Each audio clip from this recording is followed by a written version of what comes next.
네, 네. 여러분 안녕하십니까? 소산건강재단에서 마련하는 두 번째 어, 웨비나를 시작하도록 하겠습니다. 오늘 주제는 공지한 바와 같이 코로나19가 건강도시에 주는 메시지라는 제목으로 알아보도록 하겠습니다.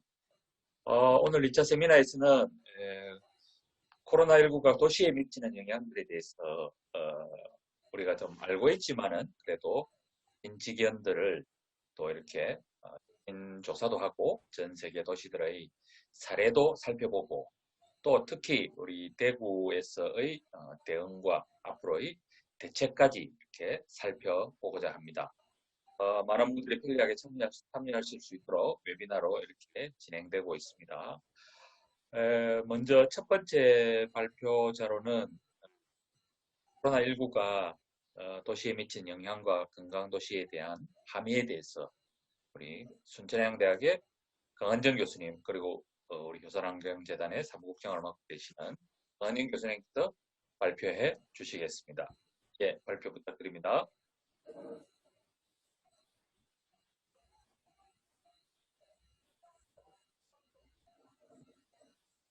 네, 첫 번째 발표를 맡은 노산건강환경재단 사무국장, 순천향대학교 보건행정경영학과 강은정입니다.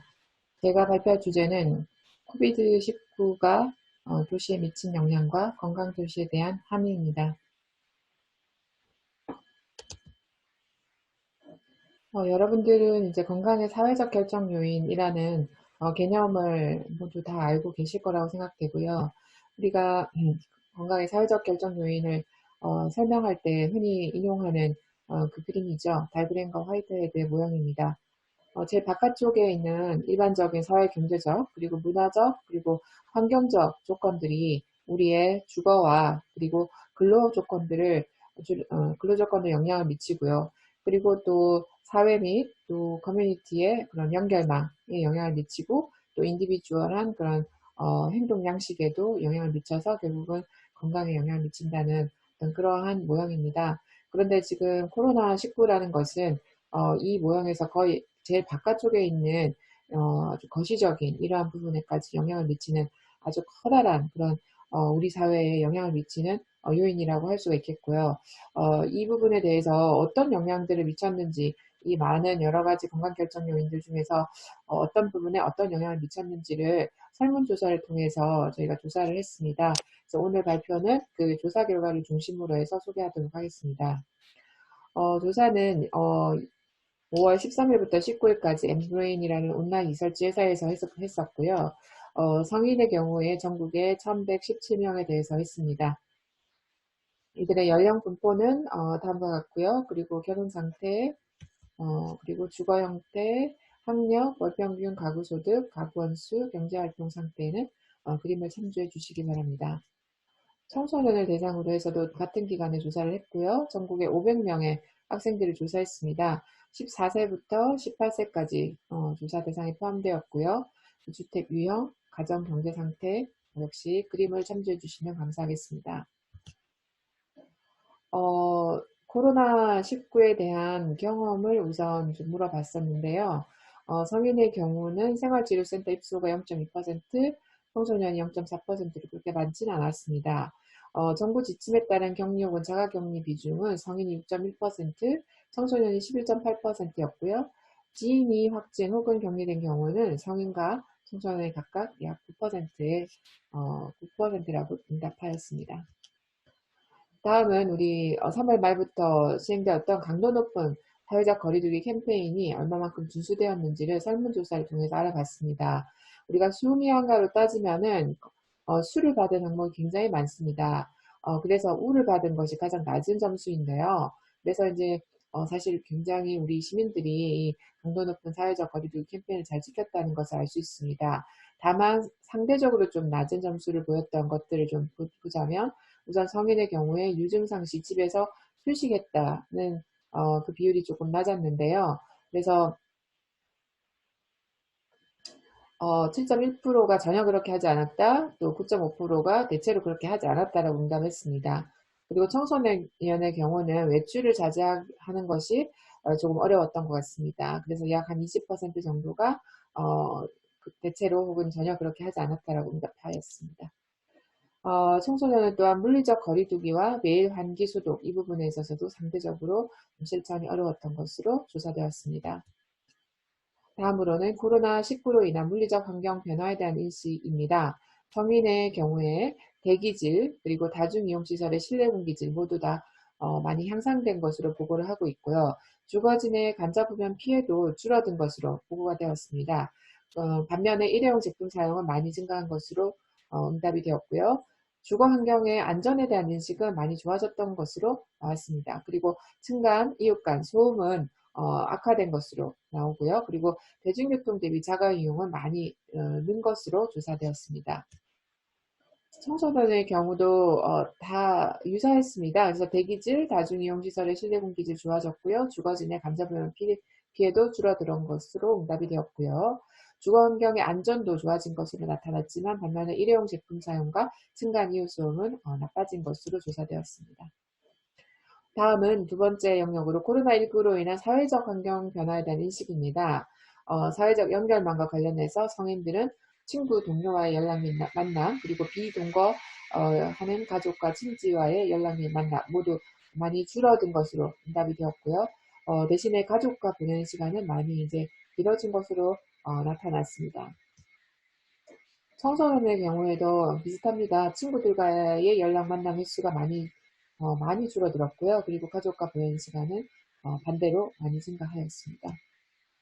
의료 서비스 이용과 경제와 관련한 문항입니다. 성인의 경우인데요. 병원 이용에 있어서 지연이나 병원 이용을 못했던 그런 경험들을 한 비율이 약 한 32% 정도였고요. 그리고 고용 안정성과 소득 안정성에 대한 불안을 상당수 경험한 것으로 나타났습니다.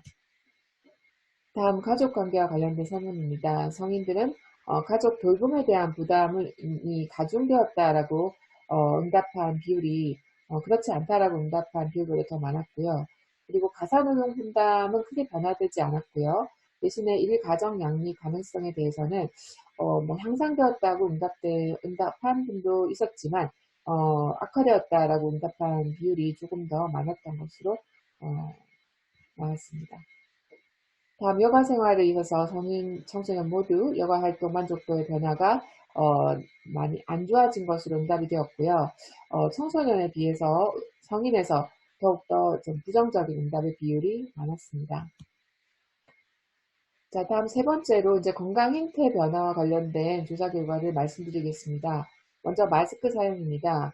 성인의 경우 마스크 착용에 주된 이유가 가장 많은 것이 공기 중에 비말 상태로 돌아다니는 바이러스를 내가 흡입하는 것을 막기 위해서, 즉 자기를 보호하는 차원에서 쓴다라고 한 비율이 가장 많았고요. 그 다음이 이제 나로부터 다른 사람에게 바이러스가 전파되는 걸 막기 위해서라고 응답한 비율이 두 번째로 많았고, 그 다음에 13.4%는 그냥 불안해서라고 응답하였습니다. 그리고 이제 22.5%는 마스크 사용이 더 많이 되어야 된다라고 응답하였습니다.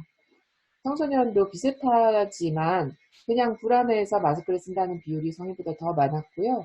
그리고 앞으로도 마스크 사용이 더 많이 되어야 된다라고 응답한 비율이 성인보다 훨씬 더 많았다라는 점에서 차이가 있습니다. 다음 신체활동입니다. 성인은 신체활동, 운동, 걷기 많이 줄어들었다라고 응답하면서 반대로 앉거나 기대거나 누워있는 시간은 늘었다라고 응답하였고, 자전거 이용 또한 이제 감소한 것으로 나타났습니다. 청소년도 똑같은 양상을 보였는데요. 자전거 이용 또한 증가한 거에 비해서 감소한 비율이 더 이제 많이 나타났습니다. 청소년에 있어서 일단 인터넷 사용, 학습을 제외한 인터넷 사용이 상당히 많이 늘었고요. 그리고 게임 시간도 굉장히 많이 늘어난 것으로 조사가 되었습니다. 식습관과 체중과 관련해서 성인에 있어서 규칙적인 식사가 증가했다라는 것이 감소했다는 것보다 더 비율이 많았고요. 그리고 대신에 이제 그 규칙적인 식사 가운데서 외식이나 배달 음식 이용이 이제 좀 더 많았던 것으로 이제 상당 부분 포함되어 있을 것으로 그렇게 생각이 됩니다. 그리고 이제 체중의 변화는 이제 늘었다라는 비율이 41%에 달하고요. 그래서 이제 전반적으로 코로나로 인해서 이제 움직이지 않고 또 규칙적으로 식사를 하시면서 예, 비만이 이제 늘어나는 것으로 보입니다. 청소년의 경우도 이제 긍정적인 부분이 있는데요. 주 5일 이상 아침 식사 결식률에 있어서 2019년 청소년 온라인 건강 행태 조사 결과 35.7%가 주 5일 이상 아침 식사 결식을 하였는데 본 조사에서는 31.8%로 나와서 조금 감소한 것으로 나타났습니다. 그리고 주 3회 이상 패스트푸드 섭취 역시 2019년도에 25.5%에서 본 조사에서는 22.6%로 약간 감소한 것으로 나타났습니다.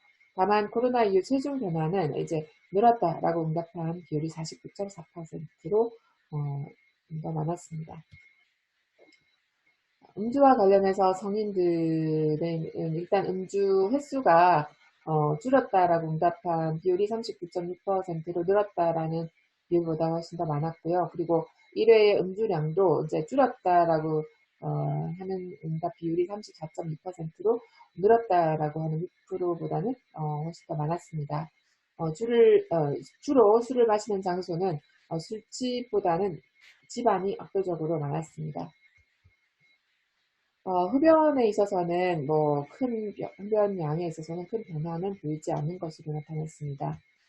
그리고 정신건강과 관련해서 성인들은 더 많은 외로움을 느끼게 되었고요. 그리고 더 잦은 스트레스를 경험한다라고 보고를 하고 있습니다.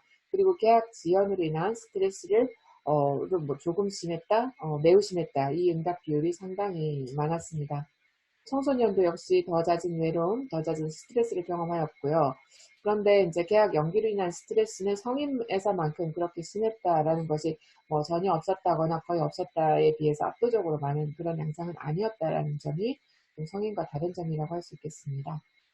우울감에 있어서도 이제 성인과 청소년 모두 우울감을 더 많이 증가하였다라고 하는 비율이 더 많았습니다. 확진자에 대한 사회적 낙인, 우리나라에서 이제 성인과 청소년 모두, 없다라는 것보다는, 상당히 이제 있는 편이다라고 응답한 비율이 50% 이상, 거의 한 60%에 이제 이르는 것으로 나타났습니다. 종합적으로 이제 본인의 건강 상태를 평가를 해달라고 했을 때 그것이 이제 코로나 이전과 이후를 또 비교했을 때 이제 조금 나빠지거나 많이 나빠졌다라고 응답한 비율이 좋아졌다라고 하는 비율보다 더 이제 많았고요. 이것은 이제 청소년에서 더 두드러진 양상으로 나타났습니다. 마지막으로 이제 코로나 이후 우선적으로 추진해야 될 건강도시 캠페인이 무엇인지 조사를 하였습니다. 성인과 청소년 모두 이제 1순위 캠페인으로서 개인위생을 손꼽았습니다. 또 개인위생 이외에도 좀 높은 비율로 나온 것을 보자면은 지역 경제 활성화 그리고 감염병 자체로 인한 불안 감소가 이제 많이 나왔고요. 그리고 이제 청소년에 있어서도 역시 지역 경제 활성화가 이제 두 번째로 많았습니다. 그래서 2순위 캠페인은 역시 보면은 청소년과 성인 모두 다 지역 지역 경제 활성화가 1위로 나왔고요. 그리고 이제 두 번째로 이제 많았던 것이 감염병 자체로 인한 불안 감소였습니다. 그리고 이제 개인 위생을 제외한다면은 신체 활동 증진이 성인에서는 좀 많이 나왔고요. 그리고 청소년의 경우에는 역시 지역 경제 활성화 이외에도 감염병 자체에 대한 불안 감소, 그리고 신체 활동 증진, 그리고 격리자, 취약계층을 위한 자원봉사에 대한 강조, 이런 부분들이 이제 좀 중요하다고 응답이 나왔습니다. 요약하고 이제 결론 맺도록 하겠습니다. 우리나라 국민들의 대부분은 강도 높은 사회적 거리두기 캠페인을 준수하였고 그 결과 성공적 방역의 밑거름이 되었다고 판단이 됩니다. 그리고 마스크 사용과 관련해서 마스크 사용의 이유 중에서 이제 불안하기 때문이다라고 이제 응답한 부분이 상당히 있고 특히 청소년에서 더 그러하였습니다. 그리고 마지막으로 이제 캠페인의 어떤 우선순위를 물었을 때도 감염병 자체에 대한 불안 해소에 대한 욕구가 높았다는 것, 이제 이런 부분은 우리가 앞으로 아무리 방역이 성공적이었다고 하더라도 우리 국민들이 느끼는 어떤 불안감 이런 부분들을 어떻게 해소할 것인가라는 부분 참 큰 문제 아직 숙제로 남는다고 하겠습니다. 그리고 확진자에 대한 사회적 낙인에 대한 인식이 높은 것으로 나왔고요. 이것이 혹시 앞에 이제 언급한 이 불안감과 혹시 연결된 것은 아닌지 그래서 추후에 좀 더 심층적인 분석이 필요하다고 생각이 됩니다. 코로나19는 반드시 부정적인 영향만 있는 것은 아니었던 것으로 조사되었습니다. 그래서 긍정적으로 나온 영향들도 있습니다. 간접부변의 피해가 줄었다거나, 가족 간의 이제 시간이 증가했다거나, 뭐, 규칙적인 식사가 증가했다거나, 청소년의 어떤 식습관이 좀 좋아진 그런 부분이 있고, 특히 음주가 많이 감소했다는 그런 좋은 점들이 있습니다. 그래서 이런 부분들은 이제 지속적으로, 유지할 필요가 있겠고요. 그리고 이제 부정적인 건강 영향으로서 상당히 많은 부분들이 나왔는데요. 물리적, 환경적 영향, 또 사회적 환경에 있어서도 상당히 우리가 개선되어야 될 앞으로 많은 그런 풀어야 될 숙제들을 많이 발견한 것으로 많이 발견하였습니다. 그래서 이제 이러한 것들이 결국은 우리들이 앞으로 추진해야 될 그런 포스트 코로나 건강도시 정책이나 이제 사업들이 될 것으로 생각이 됩니다. 어, 건강도시에서 필요한 캠페인 우선순위 조사 결과도 상당히 유사했고, 다만 여기에서 좀 추가할 수 있다면, 격리자, 취약계층을 위한 자원봉사, 네, 이런 부분들이 이제 앞에 언급하였던 그런 건강도시 정책이나 사업에 이제 추가돼야 될 부분이라고 생각이 되고요. 네, 이상으로서 제 발표를 마치도록 하겠습니다. 경청해 주셔서 대단히 감사합니다.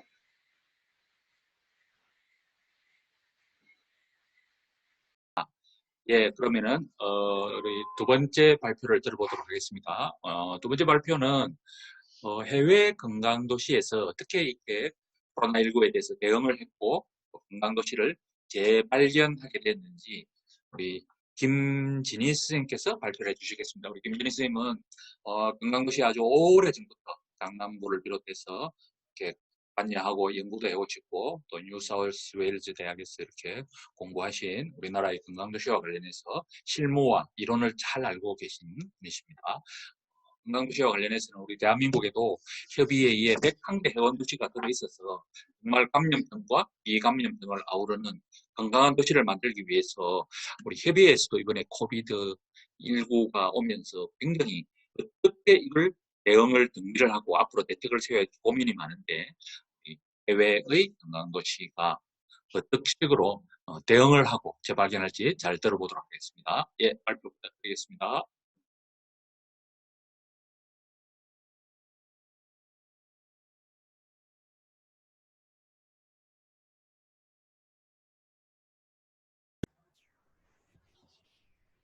네, 안녕하세요. 방금 소개받은 김진입니다. 제가 오늘 말씀드리고자 하는 내용은 그 해외 도시에서 코로나19에 대해서 어떻게 대응을 했고, 그러한 대응에서 저희가 건강도시에 대한 어떤 시사점들을 도출해보고자 그런 발표를 준비를 했는데요. 네.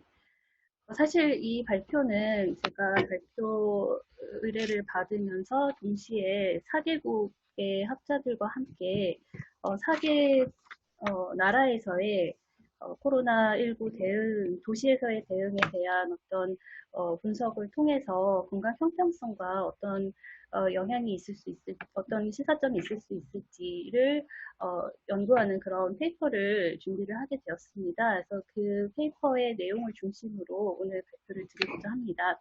그래서 그 4개국에서의 그 페이퍼의 주요 연구 질문은 우리가 코로나19에 대한 정책과 대응에서 형평성이 전제되고 그리고 그 시민의 건강을 보호하기 위해서 과연 국가 차원보다는 도시 차원에서 할 수 있는 일이 무엇인가를 연구 질문을 가지고 한국, 영국, 이탈리아 그리고 호주의 4개국에서의 사례를 한번 살펴보았습니다. 잘 아시다시피 지금 이제 세계적 대유행 팬데믹은 도시를 중심으로 급속하게 그 확산이 되고 있고요. 그 어떻게 보면 필연적인 그런 관계가 있을 수 있겠습니다. 도시는 일단 인구가 많고 우리가 생활 기반이 도시를 중심으로 모든 시스템들이 연계가 되어 있고 이동이 가장 많고 인구 밀도가 높고 밀집된 지역이기 때문에 그런데요. 그런 이제 도시의 여러 가지 대응들이 건강 형평성이라는 입장에서는 과연 어떤 것들을 할 수 있을까를 생각하기 위해서는 건강 형평성에 대한 어떤 개념적 정의를 다시 한번 확인을 해보고 갈 필요가 있을 것 같습니다. 사실 건강 불형평성, 형평성, 불평등, 평등 이런 이제 차이를 표현하는 내용들이 많은데요. 그래서 건강에 있어서 차이는 당연히 발생을 합니다. 그런데 정의상 형평성이라는 것은 영어로 보면 avoidable 하거나 unfair 하거나 remediable한 그런 차이를 없애는 것이다. 그러니까 한국말로 하면요. 제가 형평성이란 피할 수 있거나 불공평하거나 또는 개선할 수 있는 차이들을 없애는 게 이제 형평성을 확보하는 그런 과정인 거죠. 그래서 우리가 코로나19 대응에 있어서 이런 피할 수 있거나 불공평하거나 개선할 수 있는 차이들을 고려하고 있는가를 중심으로 먼저 봐야 된다는 게 어떻게 보면 건강도시의 기본 정신이라고 할 수도 있겠습니다. 근데 사실상 저희가 이 페이퍼를 준비하면서 발견한 것은 이미 2009년에 그 사스나 그 신종플루를 겪고 나서 WHO에서는 세계적 유행에 대한 범사회적 준비 체계에 관한 그런 그 논리적 개념적 체계를 그 발표를 했었는데요. 사실 팬데믹에 있어서는 이 그림을 보시면요, 이렇게 해야 될까요? 그 이제 준비 대비 단계가 있겠고요. 그 다음에 대응 단계가 있겠고요. 그다음 회복 단계가 있으면 여기에 있어서 각 사회를 구성하는 각 섹터들이 여러 가지 섹터들에 있어서 유기적으로 그 체계가 구성이 돼야 될 것이고 거기에는 정부뿐만이 아니라 시민사회 산업들이 각각 광역정부, 지방정부, 또 지역사회 다 차원에서의 유기적인 그런 관계를 맺고 준비를 해야 된다는 그런 개념을 제시를 하고 있었습니다. 그래서 이러한 어떤 개념적인 틀에서 제가 4개국을 비교를 해보면 우선적으로 코비드의 어떤 확산 경향을 보시면요. 한국과 호주는 이렇게 안정적인 확산이 통제된 그런 양상을 보이고 있는 반면에 이태리와 영국은 아직도 굉장히 많은 그 감염자 수가 보고되고 있고요. 그리고 1일 확진자 수도 우리나라와 호주는 이제 1차 그 확산이 작게 오고 지금 어느 정도 안정적인 추세에 있는가 하면 이탈리아와 영국은 아직까지도 굉장히 감소 추세에 있습니다만 굉장히 많은 감염자 수가 나타나고 있습니다.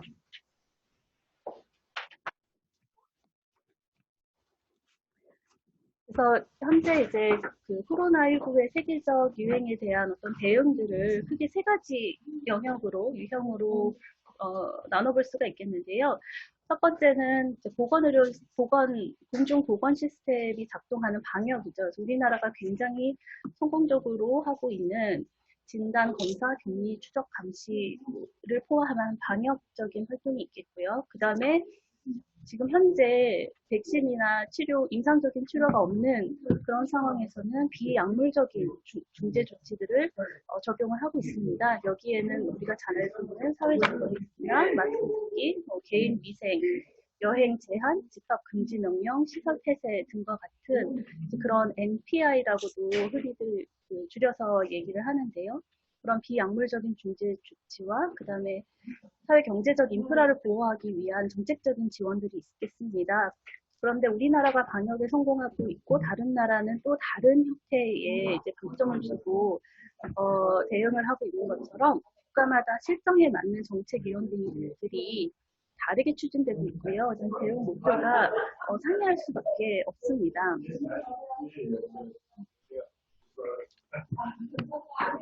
그런데 그 건강 형평성의 이 도시와 그 국가의 코로나19 대응이 이제 어떤 개념적인 이제 개념적인 체계도로 영향을 미쳤는가를 좀 도식화를 해보면요.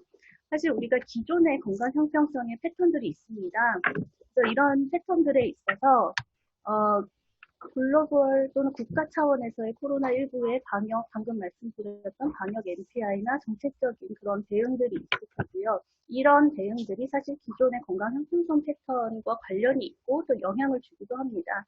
또 여기에 있어서 도시 지방 정부에서는 어떤 추가 보완적인 조치를 하게 되고요. 이런 부분들이 코로나19의 어떤 비의도적인 결과를 상쇄하기 위해서 형평성 보장 정책들이 있고, 이게 또 도시 차원에서도 이를 상쇄하기 위한 여러 가지 정책들을 수립을 하게 되는데요. 여기에서 우리가 주목할 것은 코로나19로 인해서 기존의 건강 형평성 패턴이 사실은 새로운 형태로 양상으로 변화됐다는 겁니다. 다시 말해서 새로운 취약계층들이 등장을 했고요. 또 기존의 어떤 패턴에서의 취약성이 심화가 됐고, 그 다음에 이로 인해서 새로운 건강 문제들이 발생하고 또 심화가 됐다는 거죠. 그래서 이러한 틀에서 우리가 도시의 대응들을 생각을 해볼 수가 있겠는데요. 제가 이 그림을 보고 굉장히 잘 표현했다고 그렇게 생각이 들어서 이제 소개를 해드리고자 하는데, 우리가 모두 사회적 거리를 두고 주로 집에 있으라는 그런 생활을 하고 있는데요. 그럼에도 불구하고 집에 있지만 각각의 삶의 모습들이 다르다는 겁니다. 그리고 아직까지도 여전히 일을 해야만 하는 일선의 근로자들이나 그 최전방에 근무하는 이제 그런 근로자들은 여전히 더 취약할 수밖에 없는 그런 상황이 있습니다.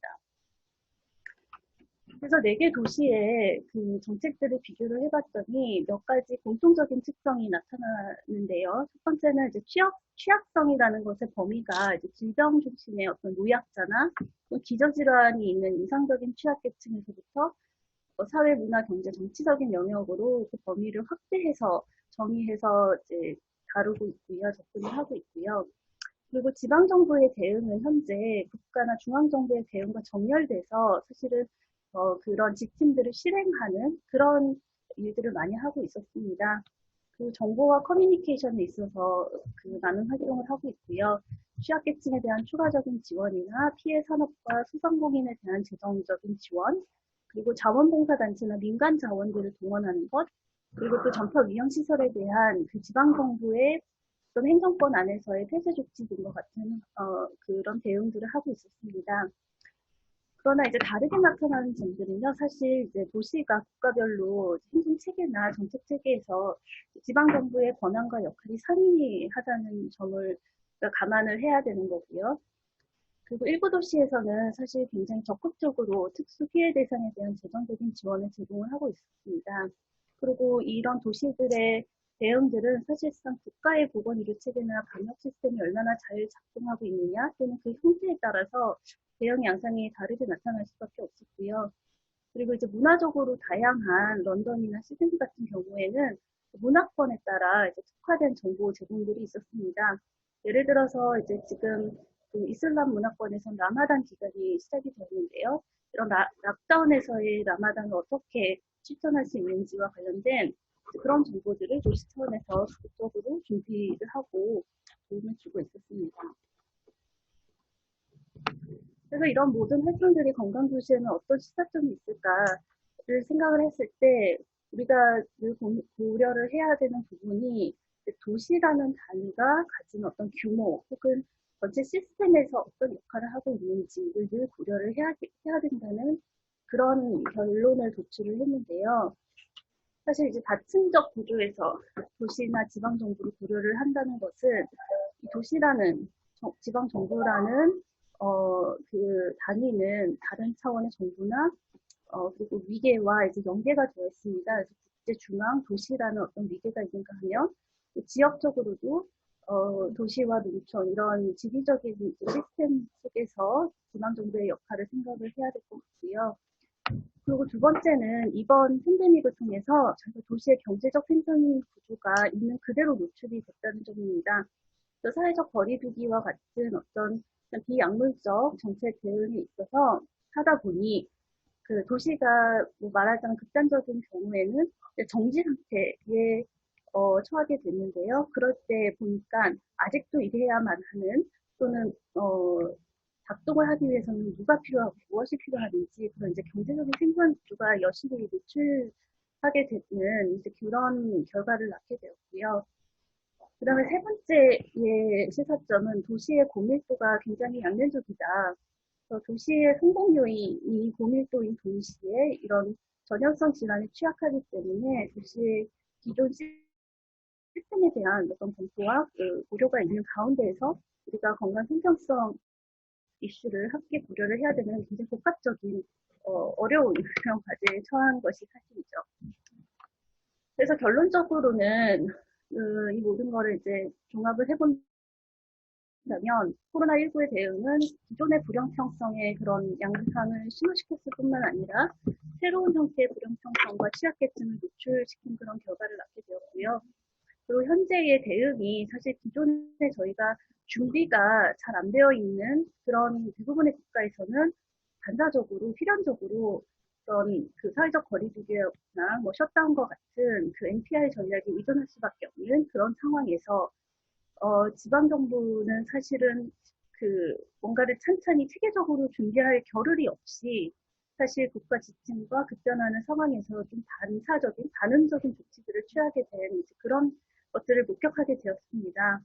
그런데 이제 건강 형평성이나 취약성을 봤을 때는 국가정부보다는 도시와 지방정부가 보다 섬세하게 다룰 수 있고요. 왜냐하면 현장과 보다 가깝고 그리고 현장에 대한 그 지식이 있고 그다음에 기존에 작동하고 있는 여러 가지 그런 체계들이 있기 때문에 도시나 지방정부가 보다 섬세하게 다룰 수 있는 잠재성과 능력과 역량과 권한들이 있는 것이 굉장히 이제 지방정부의 역할로서 강조돼야 될 부분이고요. 그렇기 때문에 그 초반에 말씀드렸던 WHO의 그 세계적 대유행의 범사회적 모델에서 우리가 회복기로 들어가는 이 시점에서 저희가 건강 형평성을 보장하기 위해서는 건강도시의 가치를 적용한 지방정부의 어떤 현재적 역할이 더욱 요구된다고 그렇게 강조를 하고자 합니다. 네, 이것으로 발표를 마쳤습니다.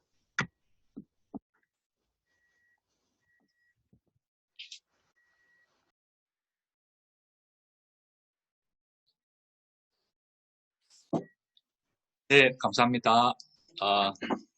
앞에 우리 강은정 교수님께서 코로나19가 우리 대한민국에 미친 영향과 그 함의에 대해서 잘 말씀해 주셨다면은 이번에 우리 김진희 시장님께서는 세계적으로 다른 나라들에서는 어떻게 대응을 하고 또 어떻게 이 건강도시의 가치를 재발견해야 될지 말씀해 주셨습니다.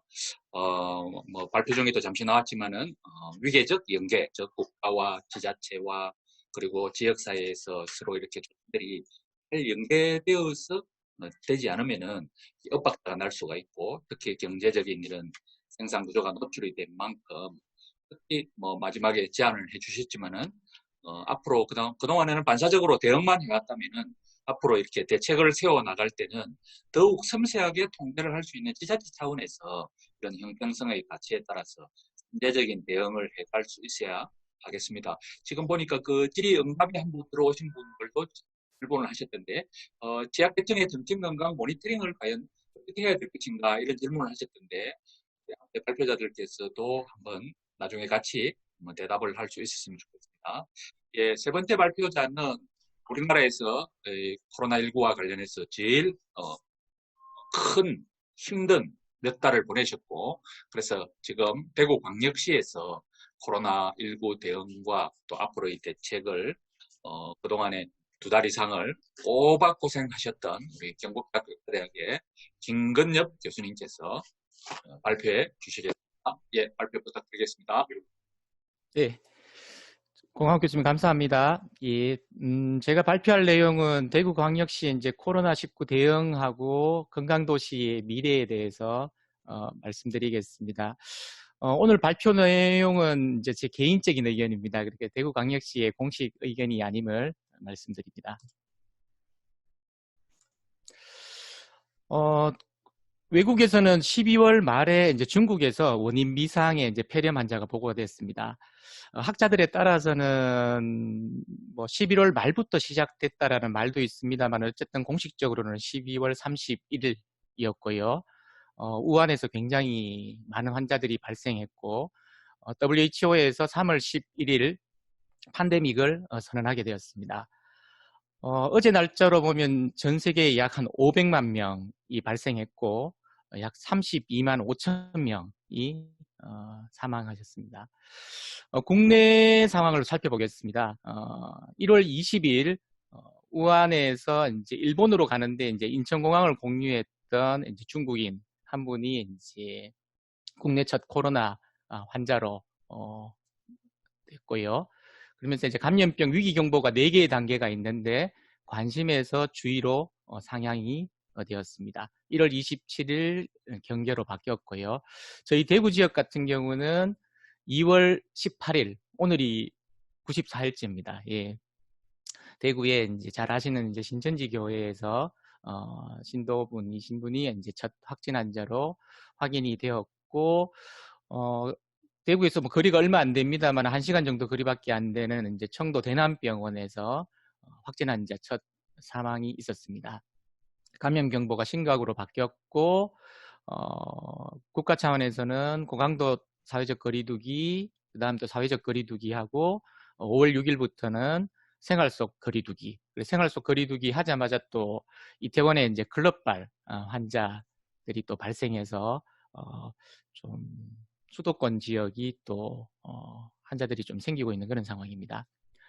어제 날짜로 현재 그 약 한 11,000명 정도 발생했고요. 263명이 사망하셨습니다. 이 코비드 19의 역학적 특성인데요. 이게 알면 알수록 참 어렵고 정은경 본부장은 이제 잔인한 바이러스라고 이렇게 이야기를 했습니다. 우선 역학적으로 감염 재생산 지수가 있습니다. R널이라고 하는데 감염자가 평균적으로 몇 사람한테 이렇게 전파를 하느냐라는 겁니다. 이론적으로는 한 사람이 한 사람한테 전파하면은 이게 이제 지역사회 감염은 잘 안 되는 걸로 되어 있는데요. 논문에 따라서 조금 다릅니다만은 2.2에서 3.3 정도 된다고 보시면 될 것 같습니다. 이 감염 재생산 지수가 굉장히 중요한 게 1- 감염 재생산 지수 분의 1. 요게 이제 우리 집단 면역, 지역사회 전파라든지 유행을 종식시키기 위한 이 허드 이뮤니티를 구하는 공식입니다. 그래서 대충 2.5라고 계산하면은 1- 2.5분의 1 하면은 딱 60%가 나옵니다. 그래서 허드 이뮤니티가 집단 면역이 한 60% 정도 되면은 이 유행이 좀 종식되지 않겠냐라고 그런 이야기들이 있는 겁니다. 전파는 다행스럽게 이제 비말 감염이고요. 일본의 이제 다이아몬드 프린세스 크루즈라든지 여러 이제 좀 밀집된 공간에서나 그다음에 의료적인 시술을 하는 에어로졸이 생성하는 곳에서는 공기 전파의 가능성이 또 있을 수 있다라고 일단 세계보건기구에서는 이야기합니다. 자, 이 부분이 문제인데요. 보통은 이전에 이제 변종 코로나 바이러스인 사스나 메르스 같은 경우는 이 호흡기 증상이 생기고 호흡기 증상이 또 많이 생겼을 때 이 감염력이 높은데 이 바이러스 검출이 증상 발생 하루나 이틀 전부터 나옵니다. 그리고 이때 나오는 바이러스의 양이 거의 이 감염을 최대한 일으키는 이제 이런 쪽이라서 이게 이제 상당히 지금 역학적으로 관리하기 힘든 그런 거고요. 무증상 감염은 국내에서는 한 20에서 30% 정도로 지금 볼 수 있습니다. 그래서 조용한 전파다 또는 스텔스 바이러스다라고 그렇게까지 이야기를 하고 있습니다. 병원에서 이제 집단 속도를 감염, 조금 빨리 예. 병원에 집단 감염 생길 수 있고요. 뭐 요양기관이라든지 노숙이라든지 교도소 이런 쪽에서도 생길 수 있습니다. 임상 증상은 다행스러운 거는 80%는 경증이고 한 15%는 중증 산수 치료를 받아야 됩니다.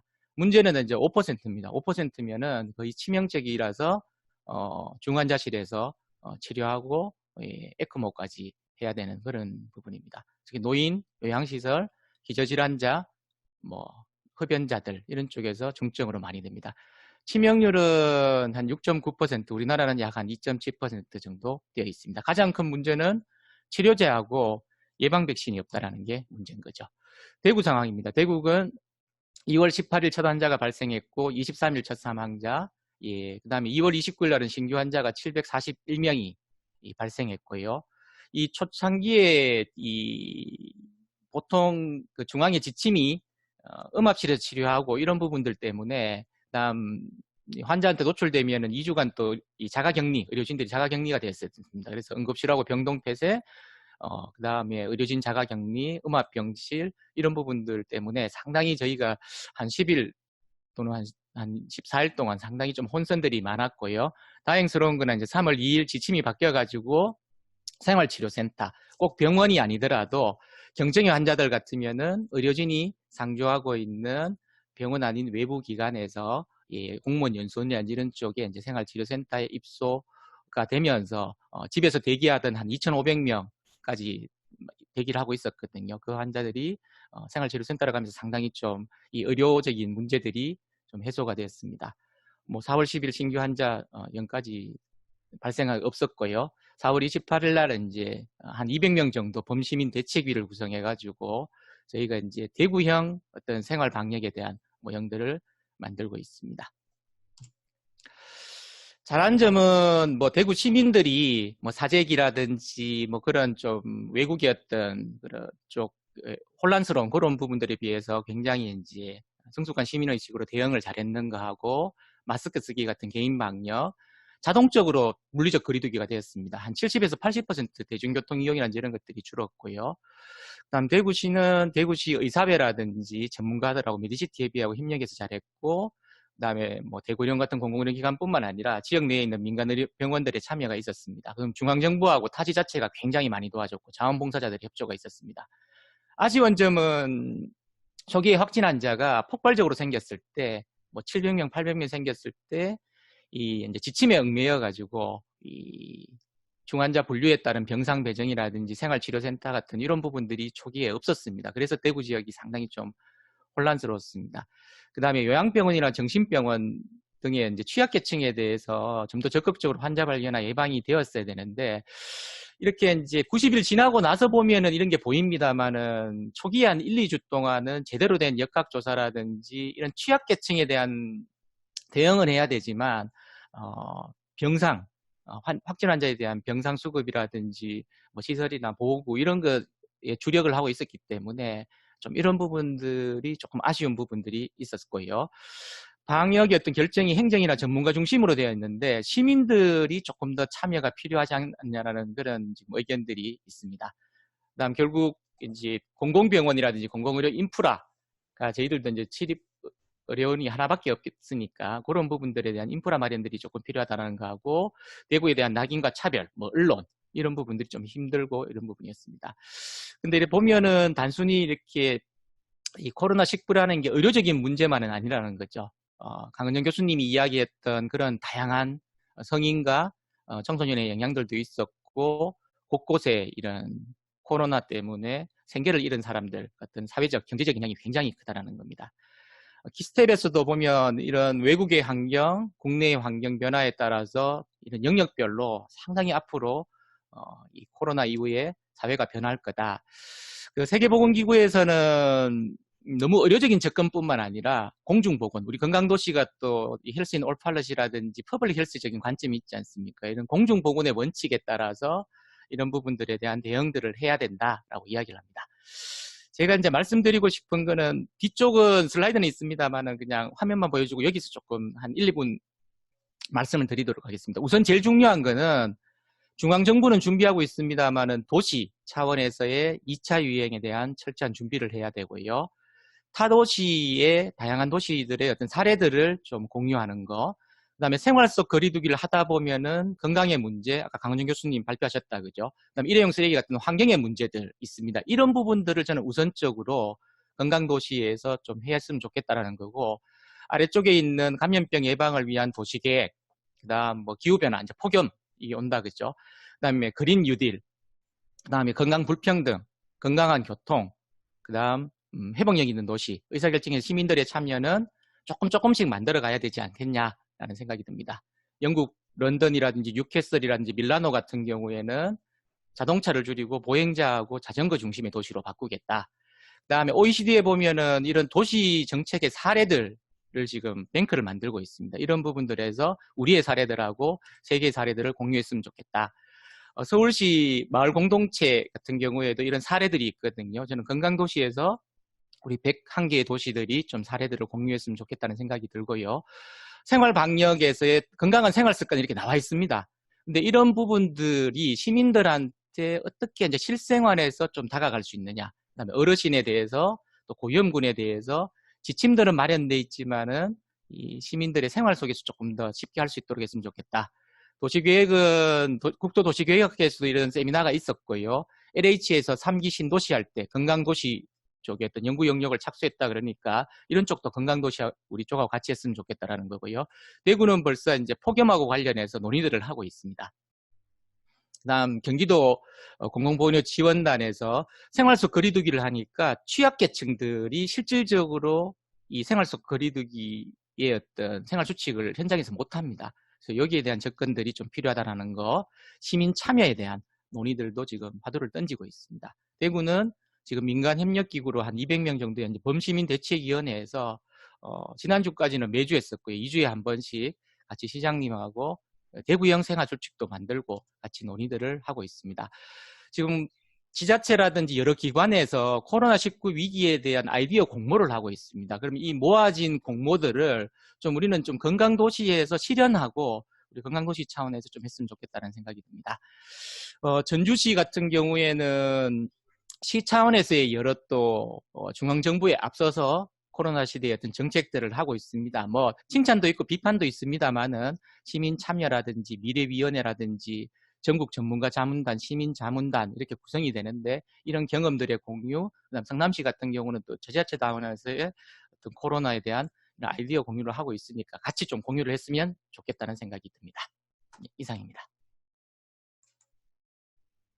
예, 그동안에 우리가 대구에 대해서 궁금한 점이 많았었는데 솔직하게 정말 잘 알 수 있었습니다. 폭발적으로 발생을 하다 보니까 취약계층에 대한 참 대응을 하기 힘들었고 또 이렇게 정말 절벽에 마주선 사람들이 생겨나게 됐고 아동과 청소년의 문제라든지 또 앞으로 해야 될 일은 그 과학기술 미래평가원의 핵이라든지 WHO에서 공중보건을 강화해야 되는 문제라든지 또 우리 건강도시나 일선 지자체에서 2차 유행을 대비를 하기 위해서 어떤 일을 해야 될 것인지 까지 말씀을 해주셨습니다. 네, 오늘 세 분의 발표자들께서 개소식을 기만한 바람에 1시간이라는 짧은 기간에 이렇게 좀 짤막짤막하게 준비하신 것을 다 발표하지 못하셨는데 지금 답변을 우리 질의응답 창에 이미 해주신 것이 많이 있습니다. 그래도 한번 다시 살펴본다면은 취약계층에 있어서 이렇게 정신건강이라든지 이런 모니터링을 과연 어떻게 해야 될 것인가 하고 답변을 해주셨는데 이미 좀 답변을 잘 해주셨습니다. 이재희 선생님께서 취약계층 정신건강 병리라는 측면에서 사회적 새로운 연결망을 만들어주고 기존 연결망을 강화하는 것이 좋겠다고 말씀해 주셨고 김건혁 교수님께서는 정신건강 복지센터에서의 상담 건수나 내용을 모니터링을 하거나 또는 자살 예방 상담센터까지 또는 응급실을 기반으로 해서 자살 시도자에 대한 모니터링을 하는 방안까지 답변을 해주셨고 우리 서울연구원의 손창호 박사님께서 고밀도 도시 형태의 그런 어떤 단점에 대한 질문을 추가로 해주셨는데 그래서 이렇게 이제 우리 도시가 뭐 여러 가지로 전원도시로 갔다가 도시를 아름답게 꾸몄다가 이제 고밀도로 다시 도심을 회귀하는 이것이 좀 세계적으로 또 추세가 되었는데 해외 도시에서는 과연 이 고밀도를 문제를 해결하기 위한 방향이나 전략이 있을까요? 하고 우리 손창호 박사님께서 말씀해 주셨는데 대답 우리 김진희 선생님께서 대답을 해주시겠습니다. 예. 아니 제가 창에도 쓰긴 썼는데요.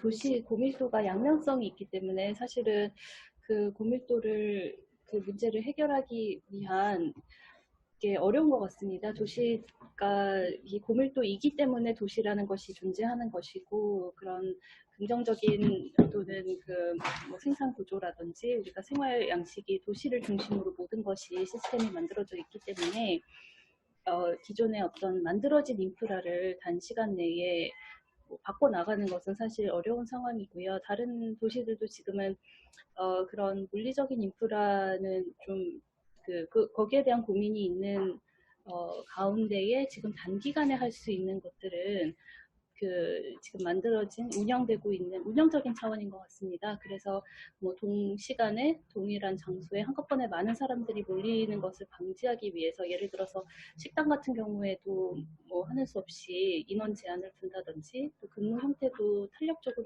운영을 한다든지 하는 그런 것들이 있고요.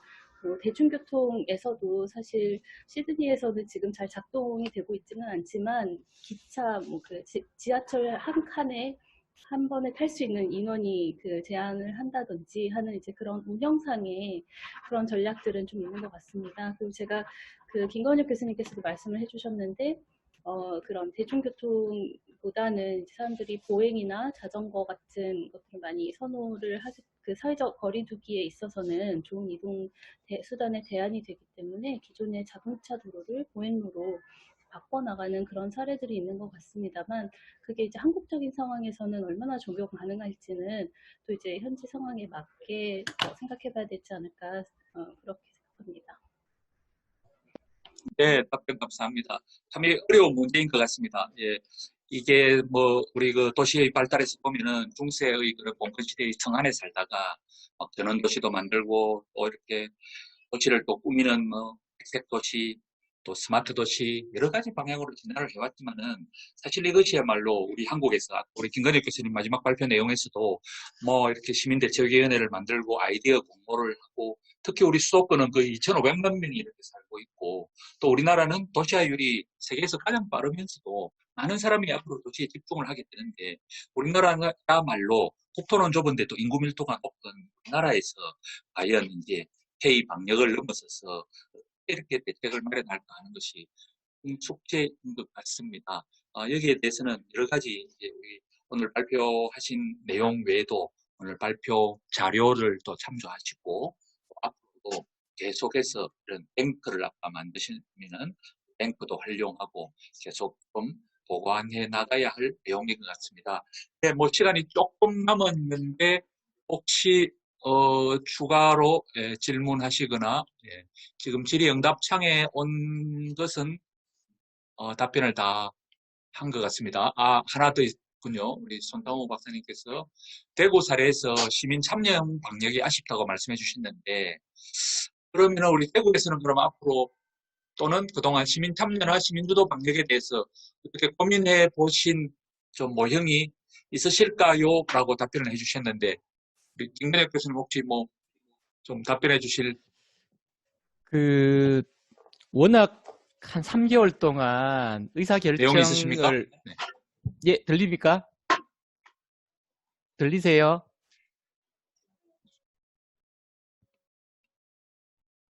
네네. 이야기하면 되나요? 네, 말씀해 주십시오. 네네네. 워낙 3개월 동안 짧은 기간 내에 급박하게 의사결정을 하다 보니까 이제 뭐 행정 라인하고 전문가 그룹들 이렇게 이제 의사결정이 조금 있었고요. 시장님도 이제 환자 수가 줄면서 좀 여러 이렇게 계약의 문제라든지 그다음 이 마스크 쓰는 문제, 행정 명령의 문제들, 집합 다중시설에 대한 그런 부분들, 그래서 이런 부분들을 너무 이렇게 이 시민들의 어떤 경제권, 그다음 생활권하고 관련되기 때문에 그런 분들의 어떤 참여 하에서 좀 수기적인 어떤 의사결정 이런 것들이 필요하다고는 알고 있었지만은 어려웠다라는 거죠. 그래서 한 200명 정도의 어떤 위원님들, 그게 이제 시민단체를 포함해서 일단 이제 초창기입니다. 초창기라서 뭐 이 200명이 모여가지고 이 비대면으로 이렇게 줌처럼 이런 쪽에 어떤 공공망을 쓰거든요. 그러다 보니까 이 투표도 하고 다양한 방식들을 시도하고 있고요. 한 10개 정도의 또 소분과를 만들어서 현장에 있는 분들이 참여해서 중앙정부가 이제 생활 속 거리두기 해가지고 31가지 상황에 대해서 수칙이 만들어져 있습니다. 근데 그 중에는 어떤 경우는 현장에서 안 맞는 경우도 있고 어떤 경우는 대구는 조금 더 강하게 해야 된다는 부분들이 있다라는 거죠. 그래서 그걸 만들어서 지금 이제 시도하는 그런 단계고요. 서울대 김창엽 교수님도 그렇고 너무 이렇게 의료적인 문제 그다음에 어떤 그런 쪽으로만의 어떤 접근. 근데 그럴 수밖에 없습니다. 워낙 이 불확실하고 알면 알수록 제가 잔인하고 잘 모르는 바이러스라 그랬잖아요. 현재는 그런 상황이지만 이 의사 결정할 때의 어떤 수기적이고 시민들이 참여해서 하는 부분. 학교의 개학 문제도 학생들이 참여가 없다라는 거죠. 물론 교육부에서는 학부형 대표라든지 전문가라든지 모았는지는 모르겠지만은 그런 직접 당사자인 학생들의 의견들도 같이 조금 수렴해 나가는 이제 그런 부분들이 앞으로 필요하지 않겠냐라고 저도 일단 이렇게 제안을 드리는 그런 겁니다. 예, 이상입니다. 예, 김근혜 교수님 감사합니다. 예, 일일이 말씀하시지는 않으셨지만은 우리가 좀 이렇게 잘 들려오는 소문도 그렇고 일일이 공문을 보내기 전에 이렇게 4개 의과대학 교수님들이 거의 뭐 2달 이상을 같이 그냥 늘 매일 모여서 이렇게 그룹도 만들고 또 원장님들도 그룹을 만들고 마침 또 계명대 동상병원이 이전하면서 남아있던 수백 개의 병상을 동원하기도 하고 이번에야말로 정말 좀 하늘이 도왔다고 할까 정말 지역사회의 기관단체들이 대구에서는 정말 이렇게 참여하고 협력했기에 가능한 일이 아니었겠는가 하는 생각이 들고요.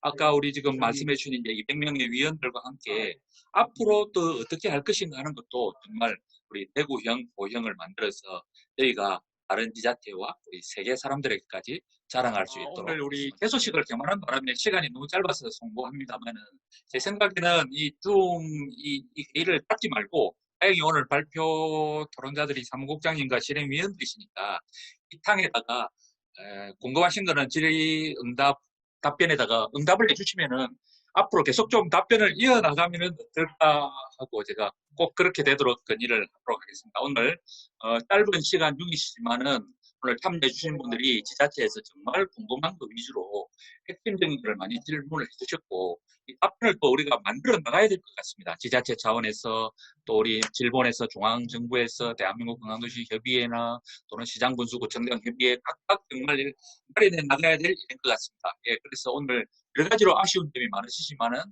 준비해 주신 질의응답은 다 드렸고 채팅창에도 예 다들 이제 응답이 다 되었습니다. 예, 그래서 오늘은 궁금하지만은 이걸로 오늘 웨비나는 마치도록 하겠습니다. 예, 창은 그대로 열어두겠습니다. 네, 수고하셨습니다.